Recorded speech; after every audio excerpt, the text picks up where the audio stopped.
आज हम पढ़ेंगे सीआरई का लेक्चर नंबर 4। इसमें हम देखेंगे ऑर्डर ऑफ रिएक्शंस क्या होती है। और ऑर्डर ऑफ रिएक्शन में तीन प्रकार की रिएक्शन होती है, first order, second order and zeroth order reactions क्या होती है। तो पहले हम देखेंगे ऑर्डर ऑफ रिएक्शंस क्या होती है। तो हम जानते हैं ऑर्डर ऑफ रिएक्शंस के लिए मतलब किसी भी कोई रिएक्शन से, जैसे माना कोई रिएक्शन ए से पी प्रोडक्ट बना रही है, तो इसके लिए रेट लॉ का फॉर्मूला होता है सीआरई में -RA बराबर के सी ए की पावर जो n, सही है। n क्या होगा, n इसका हो गया ऑर्डर कंसंट्रेशन की पावर। तो इसमें ऑर्डर ऑफ रिएक्शंस में जो हमारा जे है, ऑर्डर ऑफ रिएक्शंस की जो डेफिनेशन है उसमें कंसंट्रेशन की पावर के सम को ऑर्डर ऑफ रिएक्शन कहते हैं, ऑर्डर ऑफ रिएक्शन कहते हैं।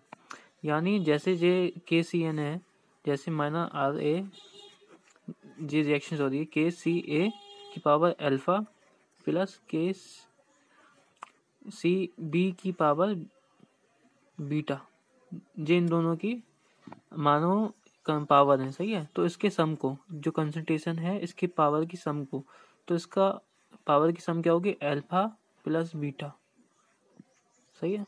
यही हमारा सीआरई का ये ऑर्डर ऑफ रिएक्शंस का लॉ कहना चाह रहा है। इसको अब अच्छे से समझते हैं कि ऑर्डर ऑफ रिएक्शंस होती क्या है। ऑर्डर ऑफ रिएक्शंस किसी भी रिएक्शन की कंसंट्रेशन की पावर के सम को ऑर्डर ऑफ रिएक्शंस कहते हैं।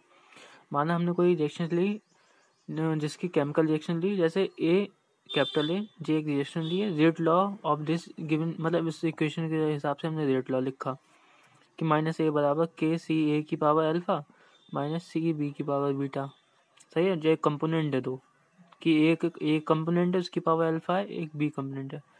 When alpha and beta represent individual order of reactions A and B respectively, order of reactions क्या हो जाएगी, अल्फा प्लस बीटा मतलब सम, एक दूसरे को सम करते हैं ना कि कंसंट्रेशन की पावर के सम को, इन दोनों को प्लस कर देंगे, अल्फा प्लस बीटा बराबर सम। तो यही हमारी ऑर्डर ऑफ रिएक्शन होती है। तो order of reaction chemical reaction की ऑर्डर ऑफ रिएक्शन एक एक्सपेरिमेंटल क्वांटिटी है, इसे थ्योरेटिकली डिटरमाइन नहीं किया जा सकता।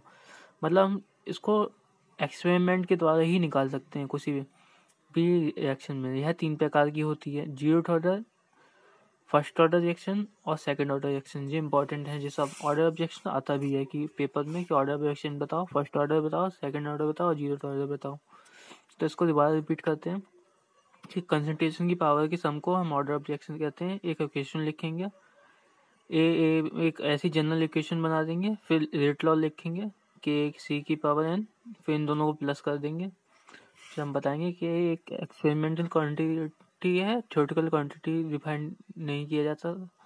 और फिर हम पढ़ेंगे इसके तीनों type, order zeroth order, first order और सेकंड ऑर्डर रिएक्शंस। अब हम पढ़ते हैं जीरोथ ऑर्डर रिएक्शंस क्या होती है। जीरोथ ऑर्डर रिएक्शन वह होती है जिनके रेट लॉ, जे वाली लाइन यहाँ से यहाँ तक सब में तीनों में कॉमन रहेगी, जीरोथ में भी, फर्स्ट में भी और सेकंड में भी।